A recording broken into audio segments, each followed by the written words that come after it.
방금 소개받은 그 버츄얼 빌더스 대표로 있는 최진원이라고 하고요. 좀 이렇게 옆으로 들다 보니까 제가 어디를 받아야 될지 잘 모르겠습니다. 잘 보이시나요?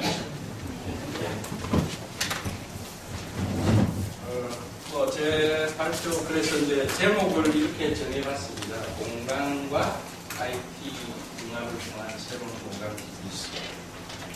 그러니까 이제 요즘 지경부에서도 계속 이야기가 융합 IT 이런 이야기 많이 하죠.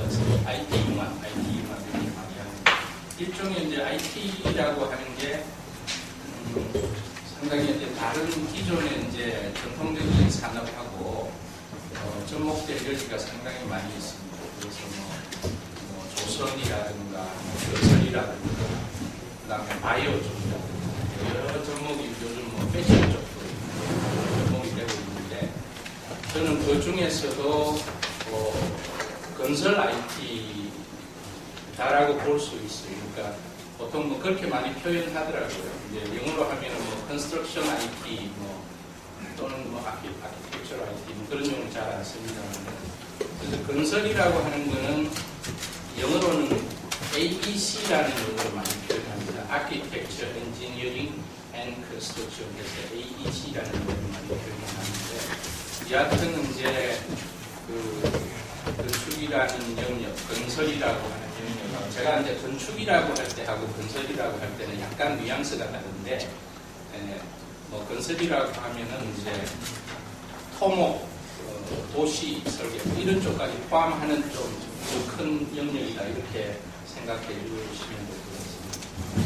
그리고 이제 저는 굳이 건설이라는 용어를 안 쓰고 공간이라고 하는 용어를 쓰는 이유는 공간이라고 건설이라고 하면 어떤 느낌입니다. 어떤 느낌이 들죠? 좀 딱딱하고 전문가적이고 이런데 제가 사실은 이제 지향하는 사업 분야는 일상생활까지 이렇게 그 폭을 넓혀 나가는 아마 CT 대학원의 어떤 모토도 그런 부분이 아닙니다. 그래서 이제 그게 이제 전문가 영역에서 이렇게 넓혀 나가면 그게 일종의 이제 컬처가 되겠죠.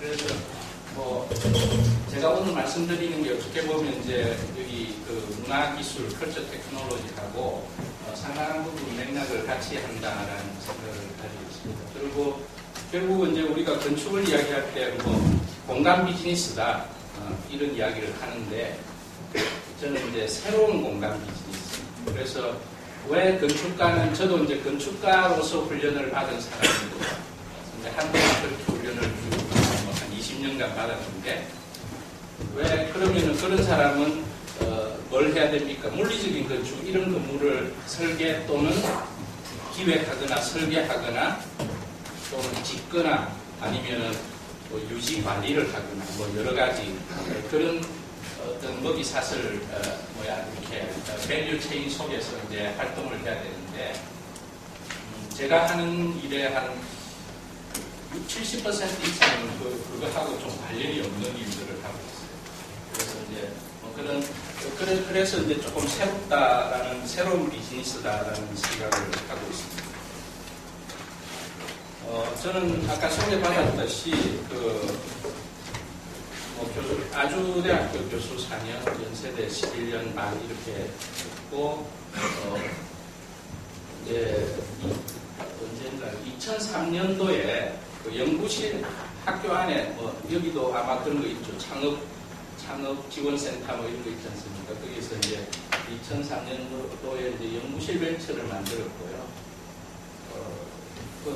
그때는 그냥 아주 가벼운 마음으로 왜냐하면 제가 이제 그 당시 지금도 그렇지만 프로그래머예요. 제가 특이한 거는 이제 서양 건축사를 가르치면서 서양 건축사 하면 뭡니까? 파르테논 이야기하고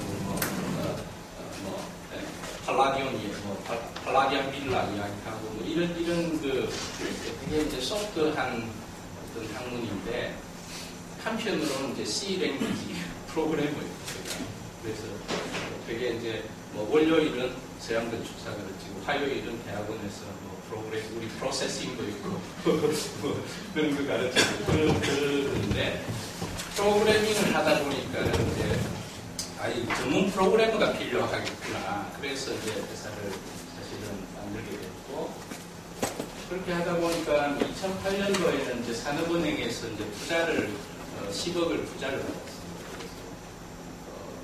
지금도 이제 2대 주주가 산업은행이에요. 그래서 이제 정식으로 이제 올인한 걸 2010년도부터 올인을 했고, 그래서 여기까지 왔습니다.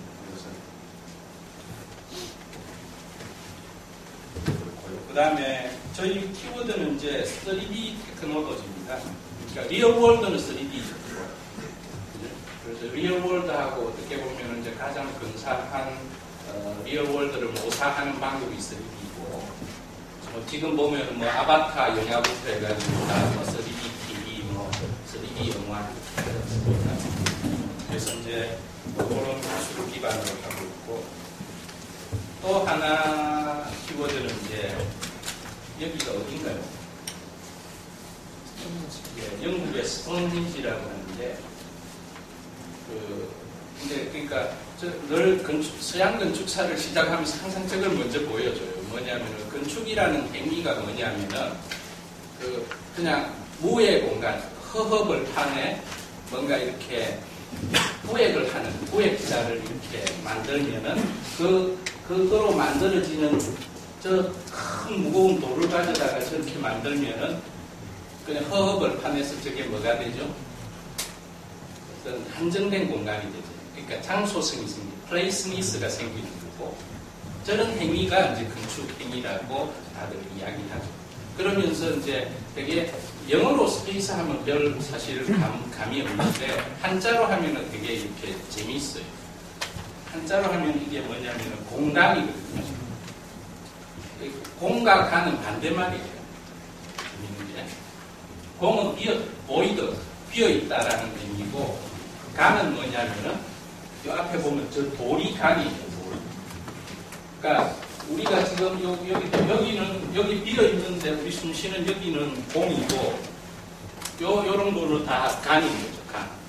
그죠? 간은 구획자거든요. 사이간자. 그래서 우리가 99칸, 대저택, 그죠? 칸이라고 하잖아요. 그죠? 초가 3간 할 때, 그 간은 이제 그 간이죠. 그래서 저는 이제 두 가지를 합니다. 한쪽 사업은 공에 대한 비즈니스를 해요. 공에 대한 비즈니스. 또 한쪽 사업은 칸에 대한 비즈니스를 한다. 이렇게 보시면 되겠습니다. 나중에 이제 계속 설명을 드릴 텐데. 되게 저 두 개가 유니크한 차이점. 저거에 대해서 좀 고민을 많이 해보시면은, 보통 이제 우리 GIS라고 하는 거 들어보셨죠? Geographical Information System 했을 때 GIS는 주로 뭘 다루느냐 하면은, 공을 다뤄요. 공. 어떤 토폴로지컬한 도시의 어떤 여러 가지 그런 네트워크 관계라든가 그런 도시 공간을 다룹니다. 오늘도 조사하신 분들 많이 조사하셨는데, 저희 회사를 BIM 컴퍼니다 이런 식으로 이야기해요. 나중에 다시 설명이 나오겠지만, BIM이라는 게 뭐냐면은 Building Information Modeling이라고 해서 결국 쉽게 이야기하면 3D로 건물을 설계를 하는데, 바닥이라든가 건물은 뭐로 구성이 되어 있나 하면 간단하게 이야기하면 한 20몇 개 종류의 컴포넌트로 이루어져 있어요. 그 20몇 개가 뭐겠습니까?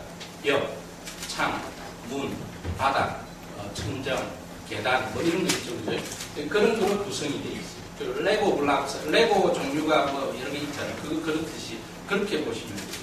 그래서 그 안에 이제 근데 벽도 여러 가지 벽이 있어요. 근데 그런 거 모르셔도 됩니다. 그러니까 여하튼 이제 전문적으로 들어가면 그렇게 많은데, 그거는 뭐에 대한 이야기죠? 제가 컴포넌트를 이야기하면 그게 뭐에 대한 이야기? 그건 간에 대한 이야기죠. 간에 대한. 그래서 간은 조금 어떻게 보면은 건설 전문적인 이야기를 할 때는 그 사람들은 간에 관심이 있어요. 시공회사들은 간에 관심이 있어요. 왜?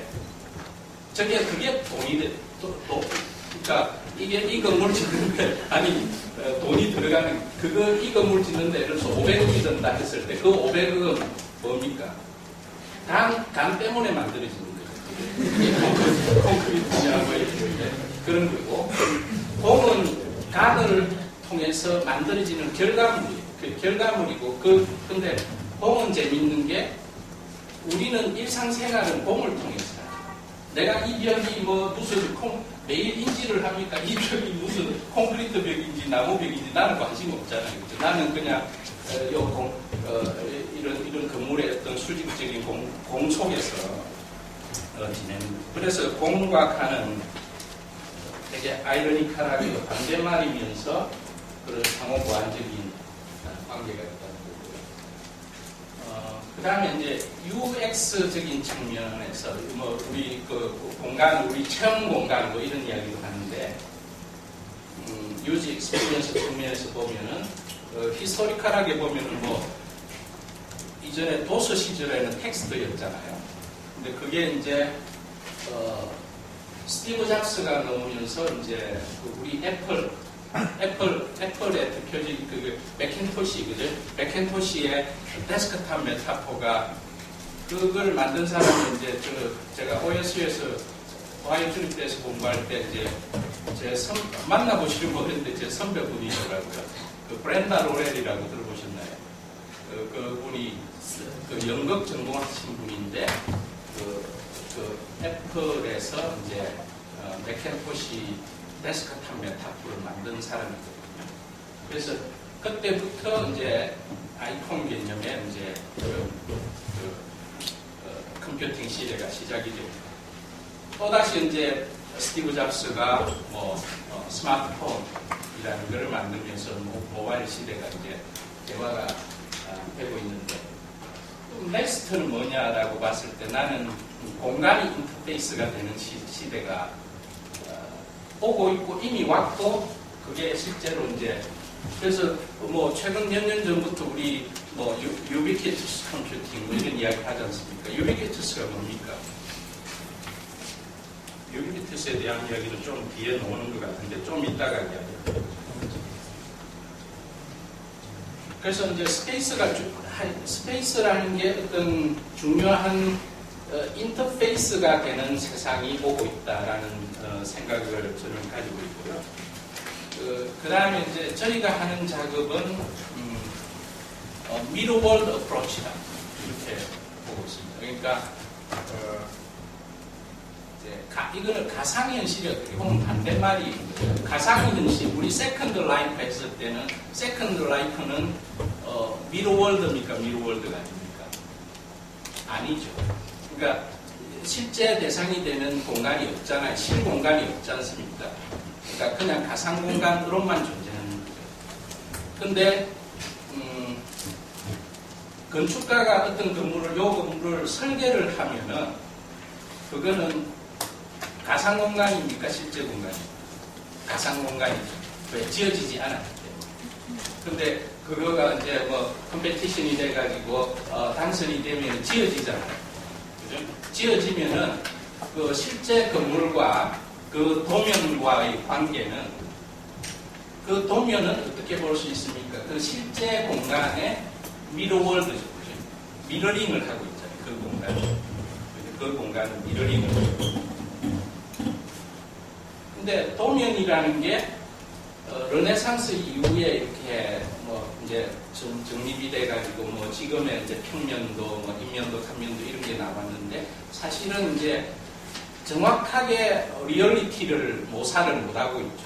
그러니까 3D니까 3D를 리얼리티로 이렇게 모사하는 방법은 잘 없잖아요. 뭐 퍼스펙티브 뷰, 뭐 이렇게 스케치 정도 이런 걸 할 수 있지만 그것도 특정 뷰에서만 할 수 있고 3D를 온전하게 모델 어떤 디지털 그거를 3D로 제대로 모사할 수 있는 기술은 언제 나왔냐 하면은 디지털 테크놀로지가 생기면서 또 그것도 이제 최근 수십 년 전, 한 20년 전부터 이제 이게 나오기 시작한 거고 그래서 이제 그 우리가 알고 있는 뭐 평면도, 인면도, 단면도는 사실은 그 약속 체계예요. 약속 체계.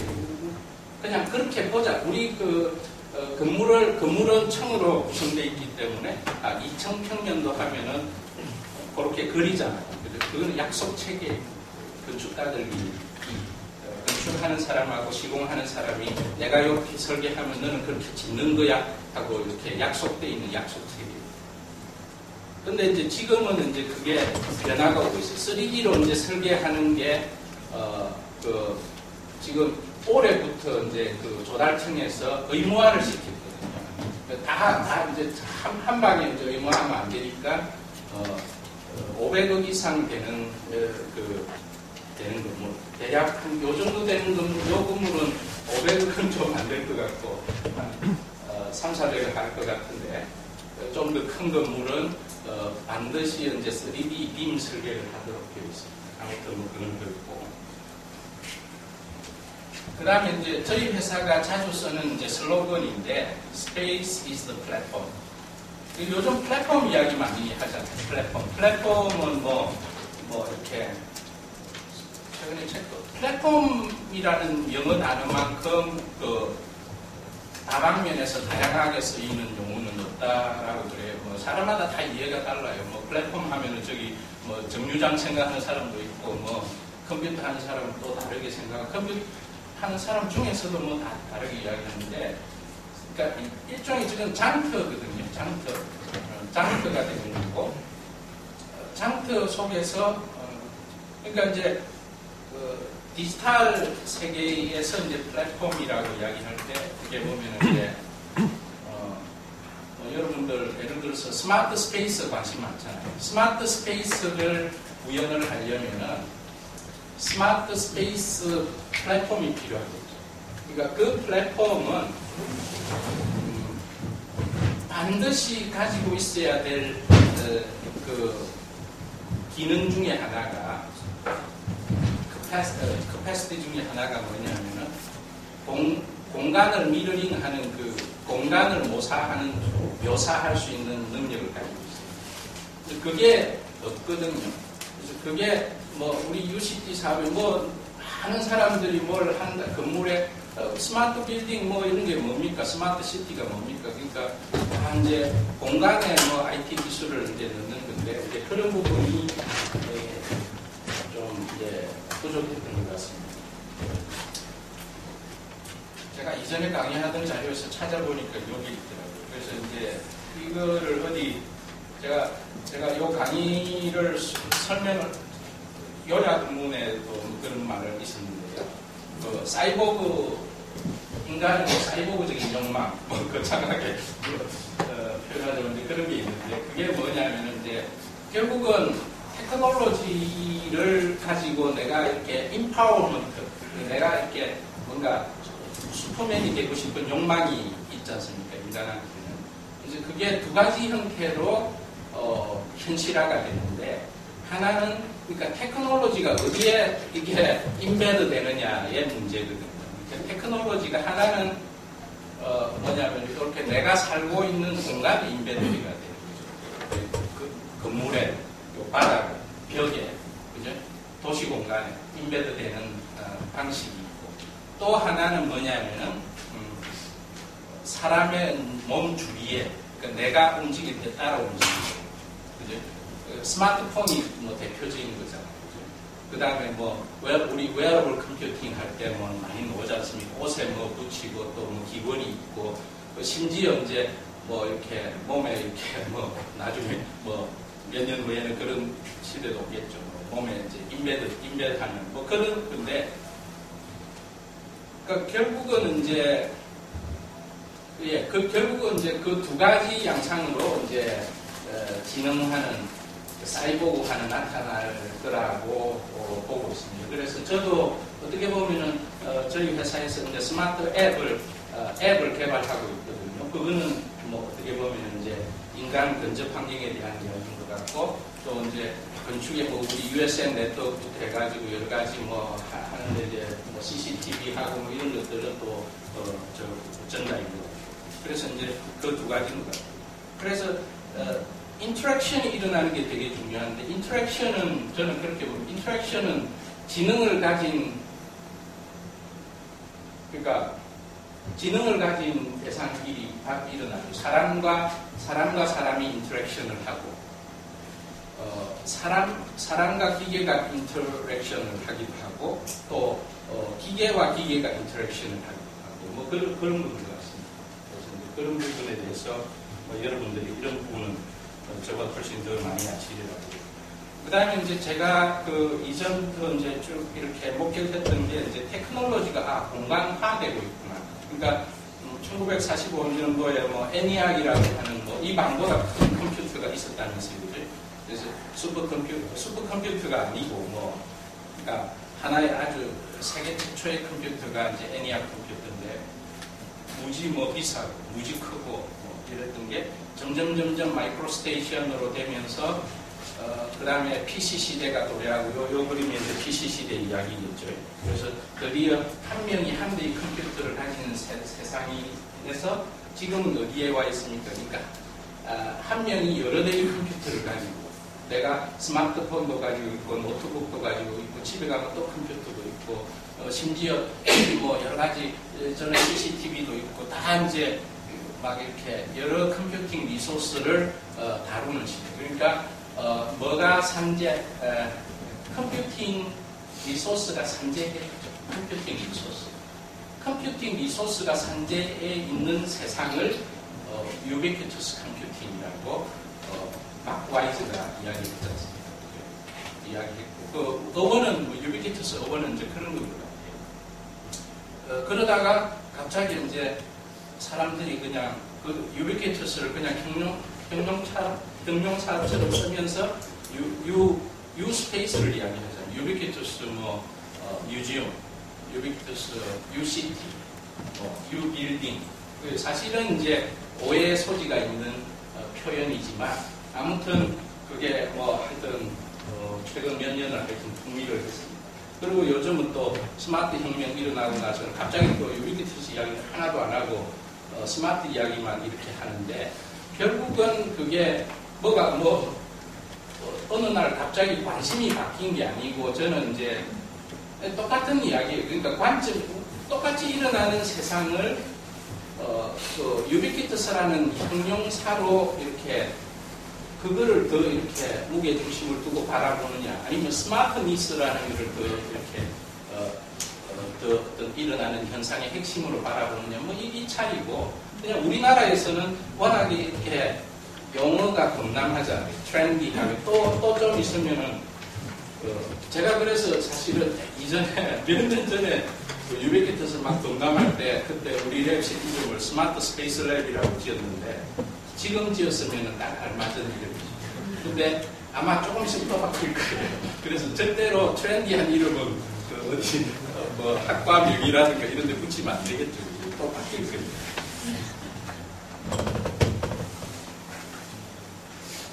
아까 이제 공과 간 했을 때 반대말이라고 했잖아요. 또 반대말을 제가 쓰고 있는데 이제 빌더스라고 하면은 우리 회사 이름입니다. 회사 버추얼 빌더스인데 빌더스라고 하면은 색깔로 표현하자면 아마 이런 벽돌색 이런 거로 느낌이 오겠죠. 그래서 우리 시공 이렇게 건물을 짓는 사람 건축가 이런 느낌이고 좀 딱딱하고 하드웨어고 뭐 이런 거를 버추얼 하면은 또 저런 느낌이 되는데 버추얼 하면은 뭐냐면 빌더스는 결국 태생적으로 환경 파괴적이에요. 그죠? 뭔가를 자꾸 짓는다는 행위 자체는 불가피하게 환경을 파괴하는 행위고 그러는데 버추얼 하는 거는 그래서 이렇게 디지털 is 클린, 그린, 린 이런 말들이 있는데 뭐냐면 디지털 테크놀로지 자체는 매우 친환경적이거든요. 그러니까 사람들이 잘 오해를 하는 게 디지털 하면 딱딱하고 왠지 친환경적인 거 아닌 것 같고 그런데 아니죠. 매우 친환경적이고 전자가 하드웨어라고 하면 여기 이제 소프트웨어죠. 그래서 이제 버추얼 빌더스라고 하는 거는 여러 가지 의미를 저희는 이제 내포하고 있는데, 그러니까 그러니까 시공회사의 반대말, 현대건설의 반대말이. 그러니까 현대건설에 하는 거를 나는 그런 거를 그런 식으로 안 하겠다 하는 그게 하나가 있고, 또 다른 이제 내포는 뭐냐면은 소프트웨어적인, 그러니까 딴 사람이 하드웨어적으로 할 때 나는 소프트웨어적으로 하겠다 뭐 이런 거죠. 또 두 가지를 이렇게 융합을 하겠다 뭐 이런 거죠. 또 하나의 의미는 이런 게 있습니다. 버추얼 빌딩이라는 게 있어요. 버추얼 빌딩. 그러니까 예를 들어서 버추얼 브레인이라는 연구를 하는 사람들이 있어요. 뭐냐면은 브레인, 우리 인간의 뇌가 되게 복잡하지 않습니까? 그러니까 뇌 구조를 이렇게 분석을 하고 해가지고 그 뇌 구조를 이렇게 데이터 모델링을 하고 막 하는 그런 것들. 그거가 이제 그 버추얼 브레인 연구인데, 마찬가지로 버추얼 빌딩을 연구하는 어떤 연구하고 개발하는 조직이다 하는 의미가 있습니다. 그래서 버추얼 빌딩이 다른 말로 하면은 BIM입니다. 그러니까 건물에 대한 모든 그 정보를 담을 수 있는 체계를 연구 개발하는 데다 이렇게 보시면 되겠습니다. 지금 시간을 지키려면 30분 만에 해야 되겠죠. 지금 몇 분 지났나요? 네. 거의 뭐 많이 지나고 있는데, 제가 빨리 이제 진행하면 30분 만에 마치도록 하겠습니다. 그러니까 건설을 이해할 때 항상 이야기하는 게 그 3, 4단계가 있어요. 그러니까 이런 건물은 기획이 설계가 되고 지어지고 유지 관리가 되죠. 그래서 디자인, 컨스트럭션, 매니지먼트 서비스. 매니지먼트 서비스는 뭐 홀게 할 수도 있고 안 할 수도 있는데, 재밌는 그 어떤 그 프로세스에서 앞에 두 단계는 여러분들은 앞에 두 단계 일을 하지 않습니다. 그죠? 여러분들 여기서 건축 디자인 하시는 분 계세요? 여기는 아마 없을 것 같은데. 현대건설사에서 오신 분 계세요? 아마 없을 것 같은데. 저 앞에 두 단계는 매우 이렇게, 그러니까 실제 짓는 것, 그죠? 실제 짓고 뭐 이렇게 하는 거. 그래서 이제 그 보통 건축가 친구들 졸업하면은 다 저기로 갑니다. 그죠? 요 뒷단은 매니지먼트 서비스, 이쪽은 지어지고 난 이후에, 그러니까 저기가 더 재밌어요. 지어지고 난 이후에 여러 가지. 근데 그러니까 디지털 시대 이전에는 저 뒤에는 중요하지가 않아요. 왜냐하면 건물이라고 하는 것은 콘크리트, 전통적으로 콘크리트 덩어리이기 때문에 지어지면은 그 다음은 노후화되는 것만 그냥 감가상각만 되는 거예요. 그죠? 거기서 돈이 나오지도 않고, 그러니까 저 뒤에 있는 사람들은 뭐 시설물 관리하고 뭐 주차를 뭐 차량 관제하고 뭐 이런 사람들은 대체로 그쪽은 학문 자체가 제대로 정립이 안 돼 있고, 지금도 그쪽에 있는 사람들은 다 뭐 이렇게 분야가 다양하고 뭐 그냥 대학도 안 온 사람도 무지 많고 뭐 그런 게 현실입니다. 근데 지금 이머징하는 마켓이 저기에 있거든요. 저기 어떤 사람이 지금 대기업은 누가 저기를 하고 있습니까? 들여다보고 있습니까? 뭐 삼성 SDS, 우리 소위 4대 그 SI 업체들, 삼성 SDS, LG CNS, 뭐 KT, 그죠? 그 다음에 SK텔레콤, SKCNC 뭐 이런 데가 다 여기를 들여다보고 있고, 저 구로 쪽에 있는 많은 회사들이 여기를 하고 있습니다. 그래서 어떤 사람은 LED 조명 가지고 뭘 하고, 지하 주차장에 뭐 이렇게 하고, 주차 관제, 뭐 시설물 관리, 자산 관리 뭐 많이 있습니다. 무궁무진하죠. 그러니까 자세히 관찰을 해보면은 보통 후진국이 GDP의 4분의 1이 건설 쪽에서 발생을 하거든요.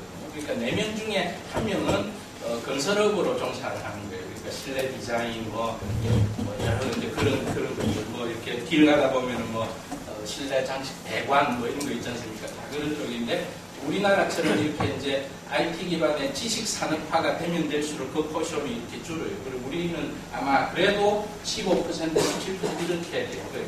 건설. 근데 뒷단이 많이 늘어나고 있거든요. 뒤에 단위. 그래서 전체 일이 다 합치면은 여전히 길 가는 사람 3명 중에 1명은, 30명 중에 1명은 요런 비즈니스로 이제 먹고 산다, 이렇게 볼 수가 있고, 또 이제 그거를 이렇게 보면 뭐 다 아시겠지만 B2B적인 관점이 있고 B2C적인 그 관점이 있어요. 그래서 그거를 이렇게 매트릭스로 나눠 보니까 이제 크게 4개의 시장군이 있더라 하는 생각을 가졌고요. 그래서 저기서 저희 회사 기술이 어디 포지셔닝 하느냐 하는 것을 이제 보여주고 있습니다. 그래서 가장 시장이 큰 쪽은 어디냐면은 왼쪽의 하단입니다. 왼쪽의 하단. 그래서 여러분들 오토캐드 이름 아세요? 뭐 아니면 3D, 오토캐드가 3D 맥스로 뭐 인수하고 이래 해가지고 뭐 프로그램 많이 개발하잖아요. 오토데스크사가. 오토데스크사는 글로벌 공룡 기업들은 다 저기서 소프트웨어 기업은 저기서 돈을 벌고 있어요. 그래서 저기서 뭔가를 만들어가 비즈니스를 하기가 여간 어렵지가 않습니다. 그래서 가능하면 저쪽은 안 가는 게 상책이다 하는 생각이고, 그래서 이제 다른 분야를 이제 조금 이렇게 돌파구로 찾고 있는 거고, 예, 그런 생각을 하고 있습니다. 그다음에 이제 그 BLM이라는 용어가 있는데, Building Life Cycle Management. 그러니까 건물의 전생의 주기를 통합적으로 관리할 수 있는 기술, 플랫폼, 기술의 집합. 저희 플랫폼이라 했을 텐데, 뭐, 총체적인 기술의 집합을 이제 그런 거를 개발하자 하는 저희 회사 전략이 있고, 이제 이거는 이제 어떤 느낌이냐면은 이제 지금 시장이 조금 그나마 열려 있고, 기술력으로 좀 쉬운 것부터 접근하자 하는 측면에서 저런 순서로 저희가 진행을 하고 있습니다. 저희 회사 기술은 요 뒤에는 조금 그냥 구체적인데 사실은 뭐 좀 지루할 수도 있기 때문에 간략하게, 저희 회사 기술은 현재 크게 보면 이제 3가지 기술이 있습니다. 그래서 그거를 SDK라고 해서 아시죠? 소프트웨어 디벨롭먼트 킷이라고 해서 이제 엔진을, 저희는 이제 원천 엔진을 개발하거든요. 그 엔진을 SDK화해서 API 홀수가 뭐 2, 300개 이렇게 나와 있는데, 그 자체를 판매하기도 하고, 그거 가지고 패키지도 만들기도 하고, 그거 가지고 플랫폼도 만들고, 또 이렇게 하고 있고요. 그래서 이제 대략 3x3 매트릭스라고 보시면 되고, 작년 말에 뭐 아주 다행스럽게 저희가 이제 그 지경부에서 이제 소프트웨어 산업을 활성화시키기 위해서 이제 월드 베스트 소프트웨어 WBS라는 사업을 해가지고 이번에 이제 2회인데, 거기에 저희가 사업자로 선정이 돼서 빔 소프트웨어, 통합 소프트웨어를 개발하고 있습니다. 뭐 그다음에 이제 플랫폼은, 그러니까 재밌는 게 이제 건축 관련, 공간 관련해서 무궁무진한 비즈니스가 있거든요. 그러니까 왜 그러냐 하면은 GIS는 사실은 도시를 이렇게 보면은 비즈 모델이 잘 안 보여요. 왜냐하면 너무 크기도 크거니와 거기서 사실은 되게 이렇게 몇 가지, 우리 카 내비게이션이라든가 이게 몇 가지밖에 안 보이는데, 건물은 되게, 여러분들도 앞으로 그런 관점에서 자꾸 보시면 좋을 것 같은 게, 건물은 되게 다양하죠. 그죠? 박물관이 있고, 도서관이 있고, 병원이 있고, 문화센터도 있고, 뭐 주거시설도 있고, 뭐 여러 가지가 많아요. 그러니까 그거 하나하나가 다 자세히 들여다보면 거기에 뭔가 되게 여러 가지 테크놀로지하고 엮을 수 있는, 그런 문화적인 거하고 엮을 수 있는 그런 것들이 많이 있다. 그래서 그러니까 수직적인 축은 뭔가 테크놀로지, 서비스 관점이고, 수평적인 거는 여러 가지 이제 공간적인 유형이라고 보시면 됩니다. 그래서 저는 사업적으로 이제 10년 내로 1조 매출을 달성하는 그런 목표를 가지고 있습니다. 맞는지 안 맞는지는 이제 10년 후에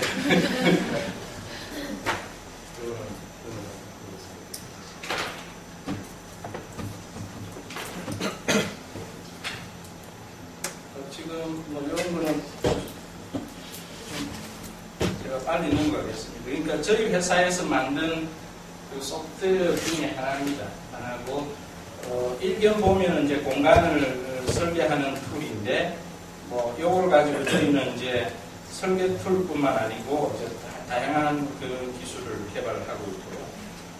그 다음에 이제, 이런 거는 뭐냐면은,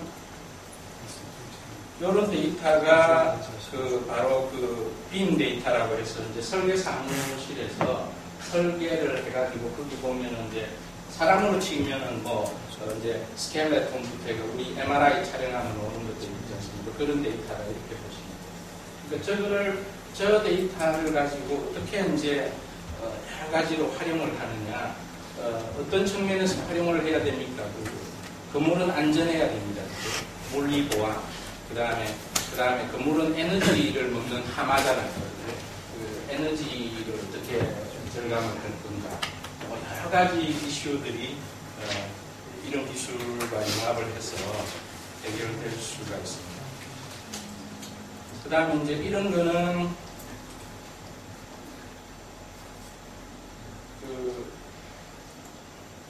여기 계신 분들도 많은 분들이 이제 관심이 있을 것 같은데요. 기능성 게임 아시죠? 기능성 게임. 그러니까 제가 바라보는 관점에서 기능성 게임은 결국 우리 뭐 게임하면은 상당 부분이 우리 3D 공간을 연상시키지 않습니까? 그리고 뭘 연상시키니까 뭐 캐릭터, 에이전트, 그래서 인터랙티브하게 하는데 상당히 많은 게임들이 조금 뭐 여러 가지 잡다한 뭔가 그런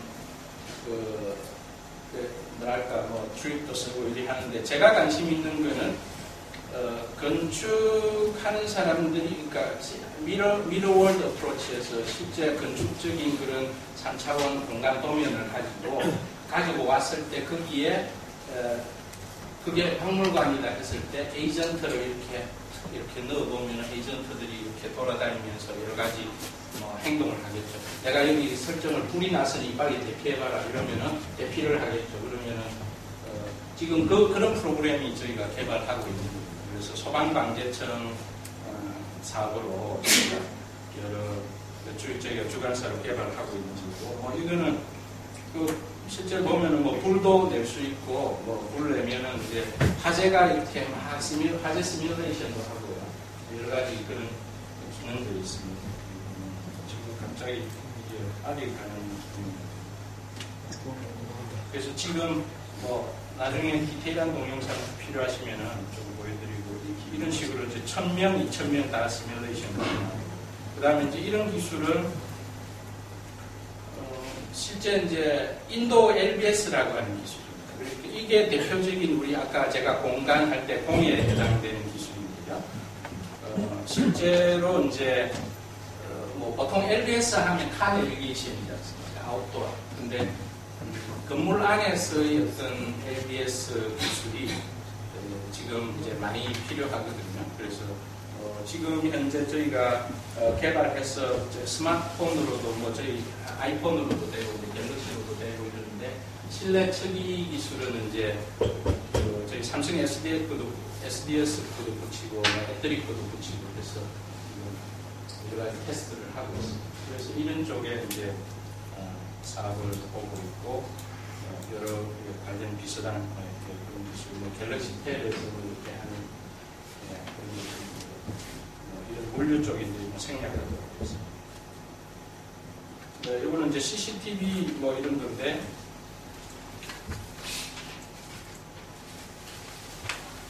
그러니까 이제 이 CCTV에서 제가 이제 보여드리고 싶은 거는 결국은 그겁니다. 뭐냐면은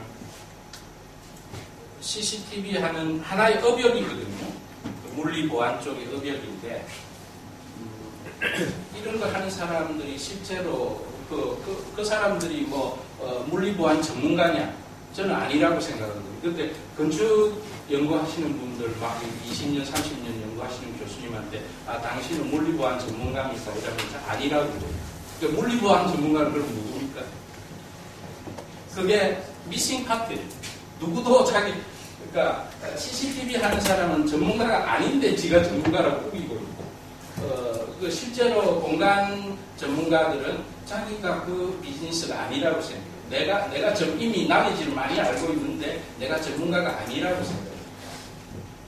그래서 거기에 뭔가 그래서 저희는 기술 개발을 여러 가지를 하고 있는데 어떤 걸 하고 있냐면은 이런 식이죠. 이제 CCTV 영상을 보면은 그 공간을 보면은 CCTV 영상이 들고 저 영상을 공간 폴리곤 속에 다이렉트로 매핑 시키는 기술도 지금 개발하고 있고 또 사람 움직임을 디텍트 해가지고 저기 공간 좌표상에 이렇게 그 좌표를 찾으면서 이렇게 로깅하고 그래서 사람이 어디서 움직임이 생기면 다른 CCTV들이 막 이렇게 막 가만히 있다가 이제 그쪽으로 이렇게 바라보는 거죠. 그런 게 뭡니까? 그게 진정한 의미의 정말 스마트한 그 물리 보안이 되겠죠. 그 부분은 전 세계적으로 뭔가 할 게 무궁무진 많은 공간 비즈니스 영역 중에 하나다 생각을 하고 있습니다.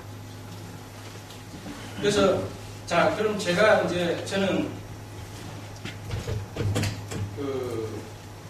그러니까 CCTV하고 연계를 해서 이렇게 했는데, 그러면 CCTV가 아니고, 뭔가 이렇게 CCTV도 하나의 센서 종류잖아요. 그래서 다른 거를 생각을 해보세요. LED 조명하고, 우리 공간 정보하고 연계를 시킬 수 있고, 그것도 지금 준비하고 있고요. 태양광 이런 기술을 하고도 우리가 지금 연계하는 걸 하고 있고, 물류 쪽도 하고 있고, 하여튼, 지금 현재는 이제 그런 쪽에 뭐랄까, 비즈니스를 창출하는 걸로 이렇게 좀 준비를 하고 있습니다. 그래서 마지막으로 한 2페이지 정도만 보여드리고, 지금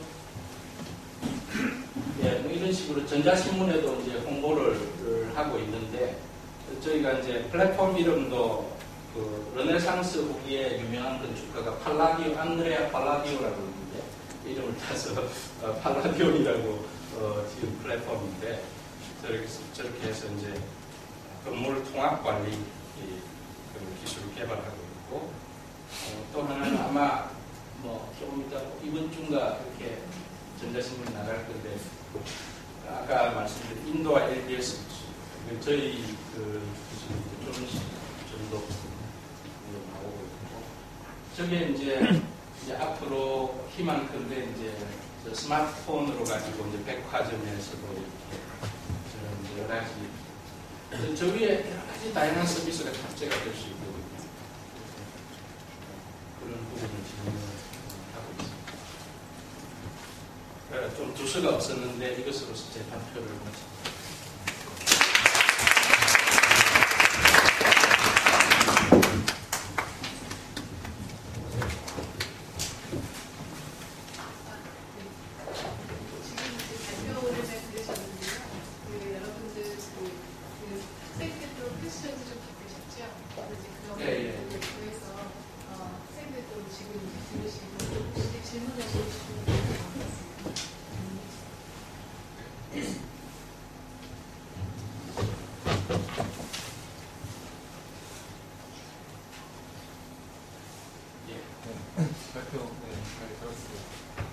LBS 시스템 기술적인 질문일 수도 있는데요.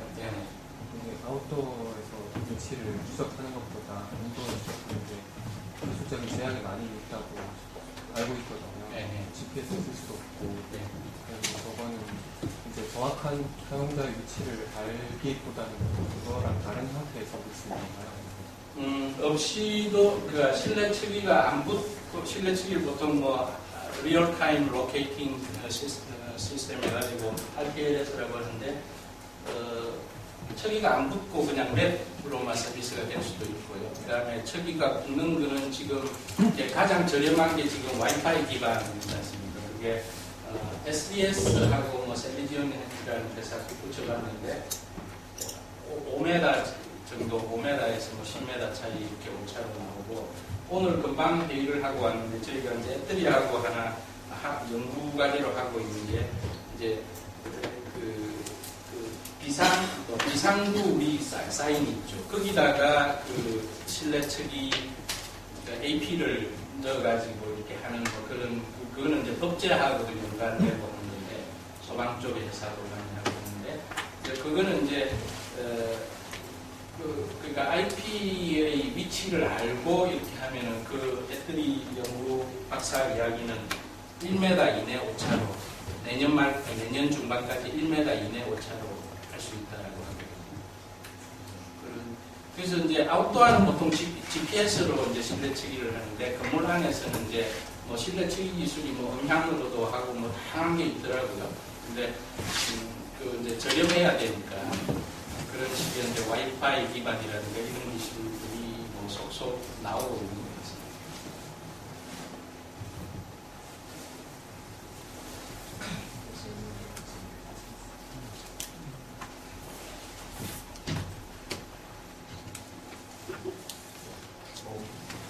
유비 콘텐츠 쪽에 중요한 게 많이 보이는데요. 그 앞에 잠깐 나왔던 영상에서 트위터 마크가 보이기도 했었는데 지금 이제 그런 플랫폼 현재 나온 기술들 중에서 조금 소셜 기반의 서비스를 생각하고 계신 것들이 어떤 게 있는지?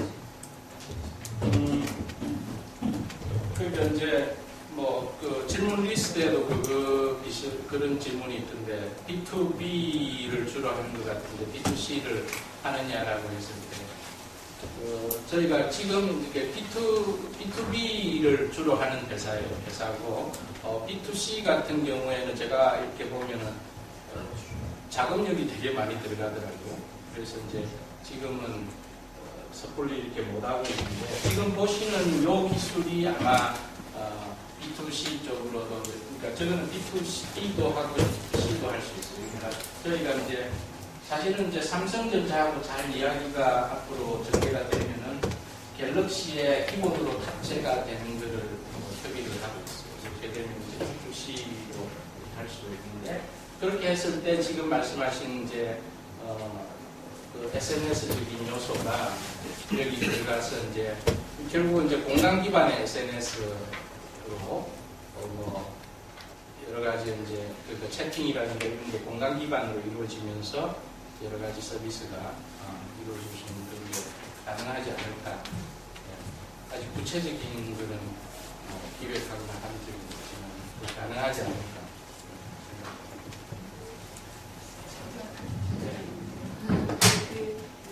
기임 쪽으로 이제 아주 오랫동안 연구를 하시고 회사 쪽으로 하셨는데 요즘 이제 제가 좀 이쪽에 멀어져 있어서 굉장히 개인적으로 궁금한 점이 있어요. 이미 그동안 되게 많이 표시가 되어 있고 사실 비임하면 그게 아이디어 비임도 있고 실제로 지금 적용되다 보는 비임이 있잖아요. 그래서 국제 표준 부분에는 그 정도라든가 아니면 지금 항목이 국제적으로 이렇게 따라가고 있는 그런 이상이라는 것들을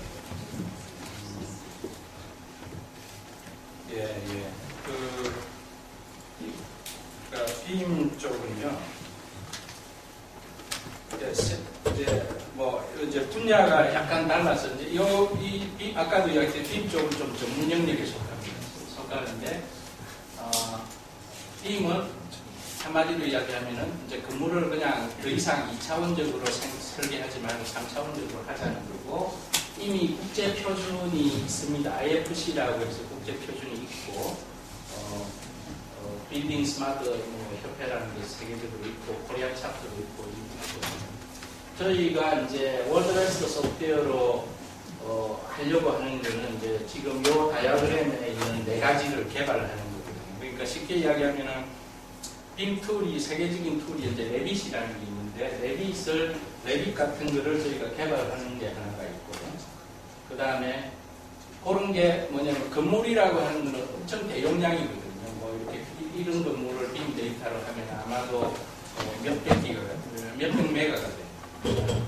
근데 이제 그런 정보를 이제 서버로 이렇게 저장, 오라클 DB로 관리하고 이런 기술이 이제 빔 서버고, 그 다음 체크 같은 거는 이제 이런 부분도 앞으로 이제 건축 분야에 이제 변화를 몰고 있던데 뭐냐면은 우리 설계라는 거는 되게 주관적이잖아요. 그러니까 설계 이렇게 누구 보면은 저건 어디가 좋고 저건 어디가 안 좋고 뭐 하는데 다 주관적이거든요. 그러니까 뭐 그래서 그 교수님들 저도 뭐 여러 번 했지만 설계 심의를 하면은 작품들 이렇게 붙여놓고 이제 1등 당선한 뽑는데 한 30분을 시간을 줘요. 그러면 왔다 갔다 하면서 읽고 어느 작품이 좋은가 그거를 디테일하게 분석을 못 하잖아요. 그러니까 겉으로 비주얼한 부분만 이렇게 보고 그러니까 전부 다 나쁘게 이야기하면 전부 다 건설 분야가 사기를 치고 있다.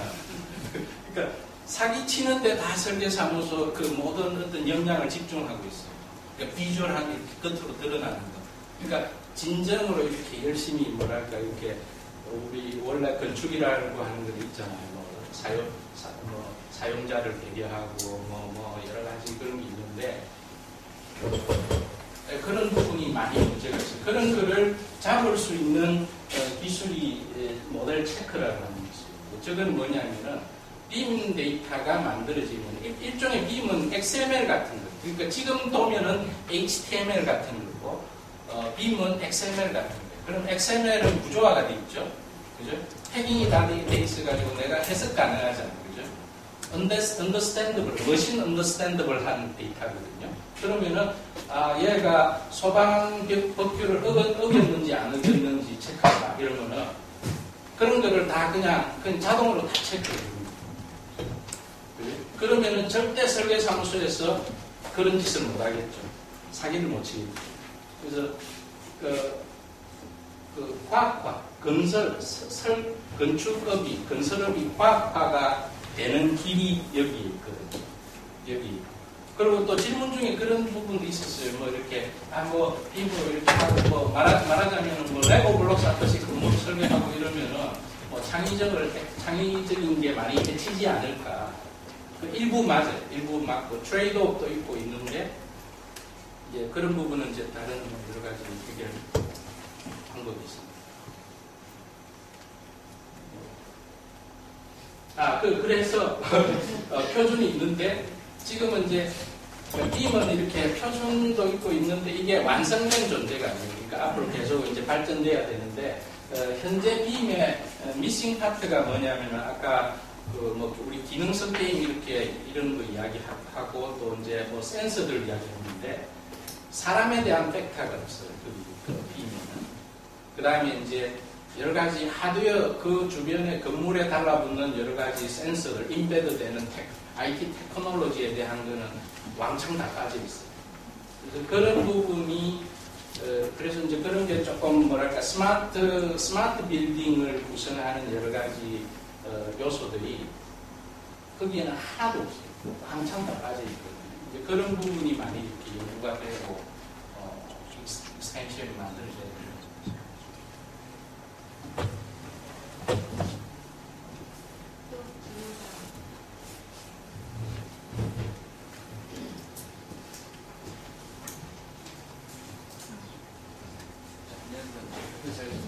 김준이라고 하는데요. 아까 SDK 말씀하셨는데요. 그런 것들 중에 학생들이나 이런 사람들이 써볼 수 있는 오픈된 지금은 일반인한테는 이제 오픈은 안 되어 있습니다. 안 되어 있고 그거를 이제 그런 계획은 있습니다. 그러니까 지금 이제 제가 준비하는 게 사실은 교수를 하다가 이렇게 회사를 하다 보니까 최근에 되게 우스꽝스럽게 제가 학술진흥재단 과제를 이렇게 제안을 해가지고 뺐는데 한 50명 정도 모여 있는데 유일하게 기업에서 기업이 하지 말라는 부분이 없더라고요. 그래서 근데 저희 회사가 한 70명인데 70명 중에 15명 정도가 이제 석박사 우리 경력 특례 업체거든요.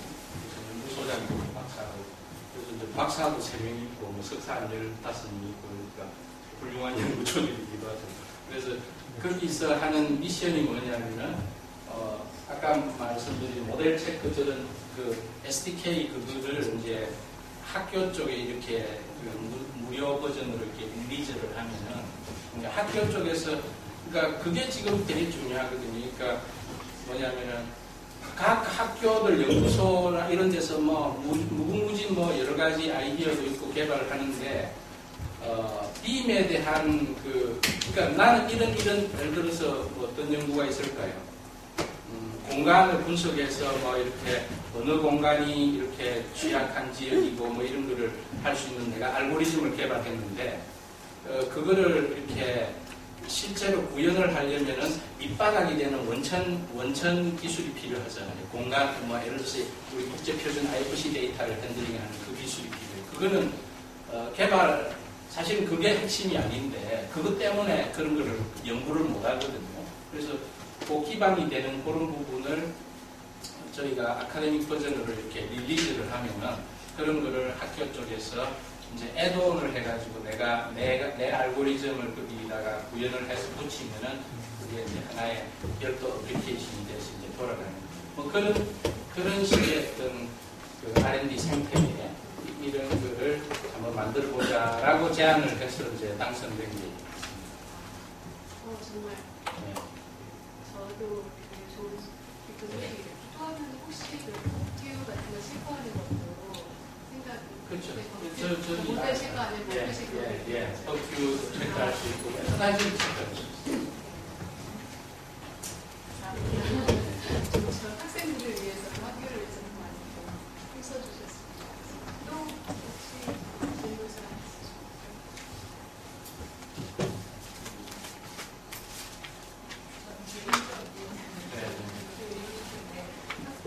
학생들 입장에서는 교수님 기자가 사업을 발신하는 애플리케이션을 바꾸시고 두 가지 정책을 지금 공유해서 가지고 계신데 때때로는 그게 상충되기도 하고 때때로는 그게 굉장히 좋은 기회를 다른 사람보다 앞서서 가질 수 있게 하는 장점으로 작동하는 부분이 있을 것 같아요.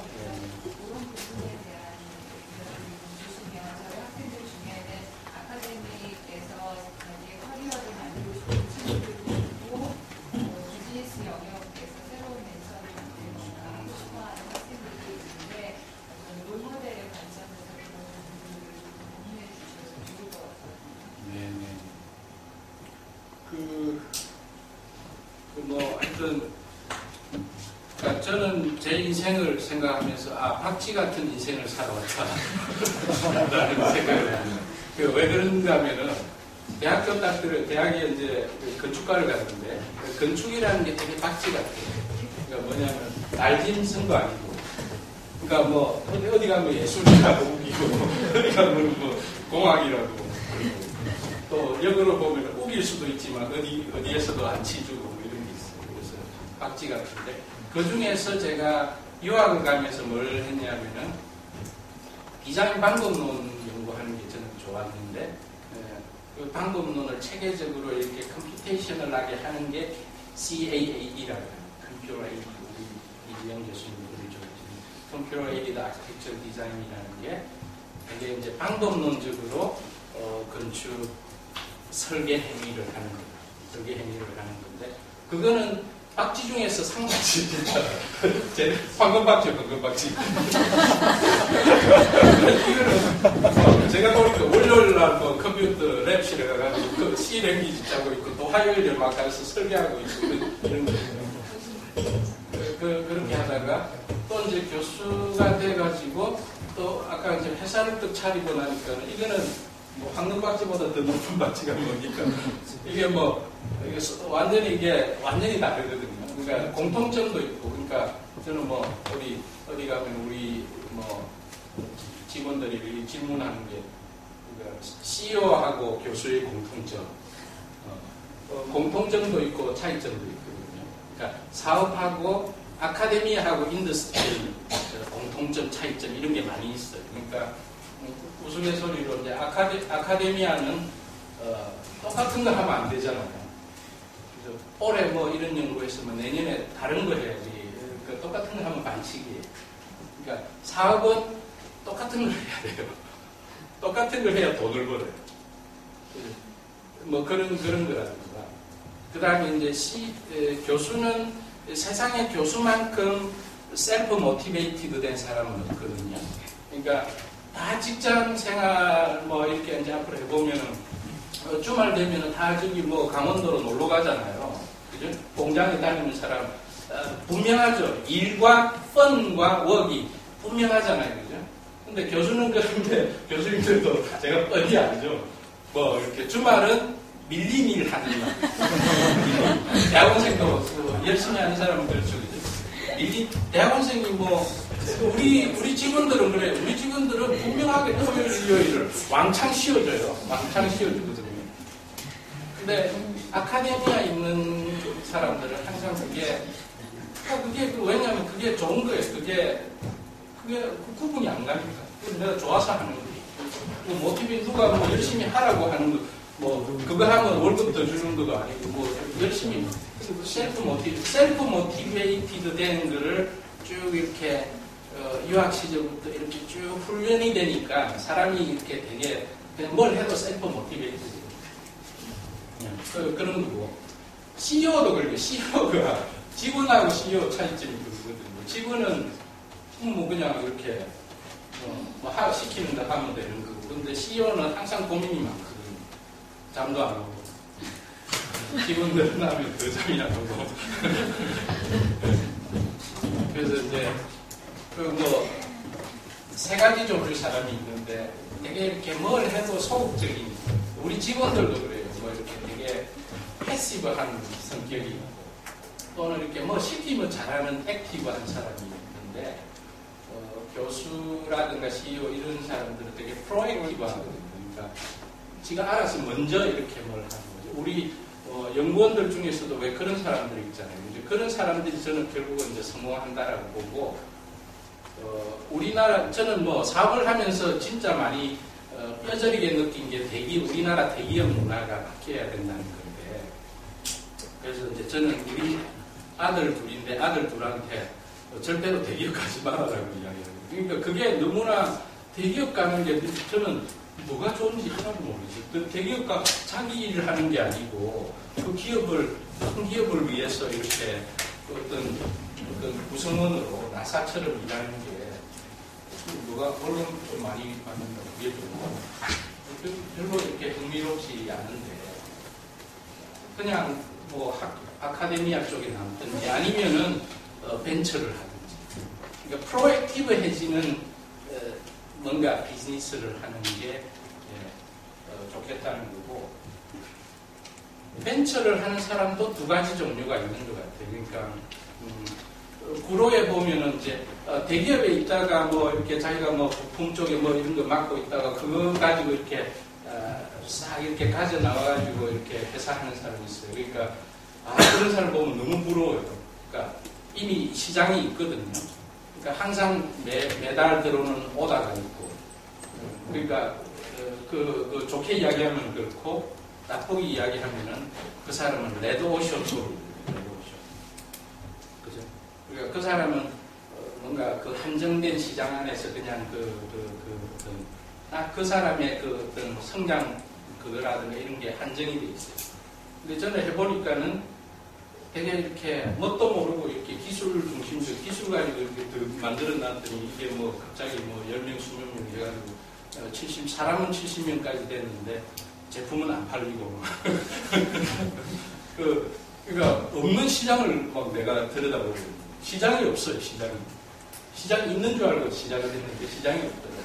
그래서 무슨 이야기냐면 시장을 만드는 거거든요. 리즈를 만들고 시장을 만들고 하는 그리고 치열하게 막 시장을 다 이렇게 뭘 좀 하려고 보면은 다 앞에 삼성자 안 붙으면 잘 안 해줘요. 뭐 앞에 LG자 안 붙으면 안 해줘요. 그러니까 뭘 하려고 하면은 다 나름대로의 자기네들의 그 리그가 다 돼 있어가지고 뚫고 들어가니까 너무나 힘들죠. 근데 결국은 이제 그런 세상은 오픈 마켓이 우리나라처럼 클로즈된 마켓이 이렇게 없는데 세상은 오픈 마켓으로 가고 있고 그렇게 필연적으로 그렇게 갈 수밖에 없어요. 그 다음에 세상은 또 글로벌하게 가고 있기 때문에 키워드는 오픈 앤 글로벌 그거를 바라보고 조금만 이제 더 노력하면은 뭐 되지 않을까 이런 생각을 가지고 있습니다.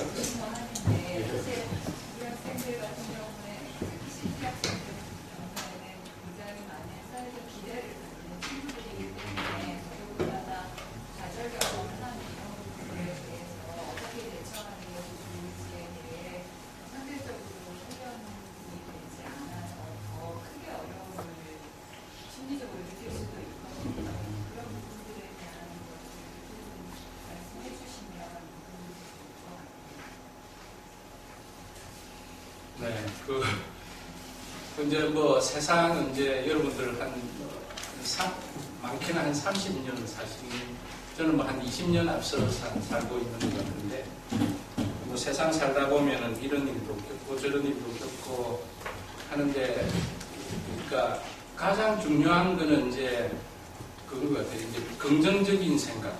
그러니까 뭐 세상이라고 하는 거는, 그러니까 우리가 영어로는 critical view는 그러니까 비판과 비평이라는데, 비평적인 시각을 가지고 사물과 사건을 볼 수는 있는데, 비판적인 부정적인 그런 사고를 가지고 세상을 바라보면 한없이 부정적이고 그러면 아무 일도 못하죠. 그러니까 좀 때로는 이제 무모하게, 그리고 긍정적인 생각으로, 저는 솔직히 얘기해서 조금 이 말이 저는 우리 회사 이야기하면서 그냥 믿져야 본전이다라는 생각으로 합니다. 믿져야 본전. 왜냐하면은 제가 시작할 때 아무도 그러니까 없이 그냥 했거든요. 9년 됐는데, 그래서 그냥 이렇게 예를 들어서 만일 그렇게 되지는 않겠지만 만일 망한다면은 믿져야 본전이고요. 마음이 얼마나 편합니까? 좀 긍정적인 생각으로 하는 뭔가 그런 꿈을 안 가지고 절대 이루어지지 않죠. 왜 시작을 안 하는데. 약간의 그런 꿈을 좀 가지고 계속 하다 보면은 이제 꿈의 반이라도 이렇게 이루어지지 않을까 이런 생각이 들고, 또 한 가지는 우리나라가 조금 유교적인 전통이 있어서 이제 되게 그런 게 많잖아요. 타이틀이라는 거. 자, 나는 카이스트 출신인데, 이런. 근데 그게 이제 사회도 이제 그런 식으로 가고 있잖아요. 되게, 결국은 이제 실력이 중요한 거지, 카이스트가 중요한 게 아니지 않습니까? 그래서 이제, 최근에 제가 우리 장인어른이 돌아가셨는데, 거기, 딱 가서 느낀 게, 친척들이 이렇게 오는데, 설명이, 그러니까, 이전에는 그냥 교수 하면은 다 설명이 필요 없잖아요. 그러니까 뭐 하냐 이러면은, 교수입니다 이러면은 설명이 필요 없어요. 근데, 삼성에 있다 이러면 설명이 필요 없어요. LG 있다 이러면 설명이 필요 없어요. 카이스트 있다 이러면 설명이 필요 없죠. 버추얼 빌더스 대표다 이러면, 그러면 설명이 필요해요. 풍부절전이 이야기를 해야 되고. 그래서 우리 직원 중에서도 결혼을 해야 되는데, 아니, 우리 회사 분명히 포스닥하고 이러는데 있으라 이래도, 결혼을 해야 되기 때문에, 이렇게 삼성으로 간 친구도 있고, 교수가 된 친구도 있고. 그러니까 세상은 두 가지 직업이 있어요. 그러니까 설명이 필요 없는 직업이 있고, 설명이 필요한 직업이 있어요. 근데 그게 그렇게, 그것 때문에 이렇게 내가 내 삶을 안 살고 이렇게 끌려다니면서 이렇게 살 필요는 없는